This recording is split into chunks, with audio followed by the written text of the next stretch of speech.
Doimo urush janjal bo'ladigan oilada ham na ota-onasida xotira bo'ladi, na bolalarda.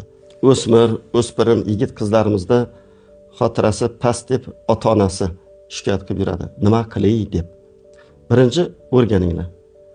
Balki u kechasi uxlamay, balki mobil aloqa vositasida o'tirgandir, internetda o'tirgandir. Bu bir. Sportga boradimi, bormaydimi? Bu ikki. Uchinchidan, oiladagi psixologik muhit qanaqa?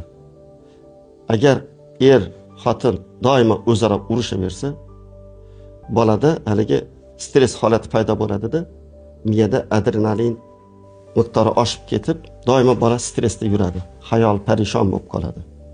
Demak, oiladagi psixologik muhitni ham yaxshilash kerak. Bola hadeb dakki yursa ham, bolaga tanbeh beraversa ham, u doimo o'zini aybdordek his qiladi-da, sog'lom fiziologik jarayonlar izdan chiqadi. Nima u? Eslab qolinglar mana. Sog'lom ruhiy jarayonlar. Buni sog'lom psixofiziologik jarayonlar degani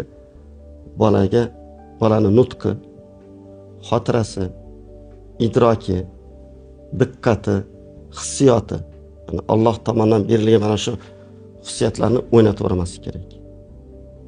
Bildingizmi? Doimo urush janjal bo'ladigan oilada ham na ota-onasida xotira bo'ladi, na bolalarda. Keyin u borgandan keyin ertasi kun maktabga kecha uyda bo'lgan ota-ona orasidagi urushni miyasidan ketmay turadi. Chunki u kuchli psixologik stress.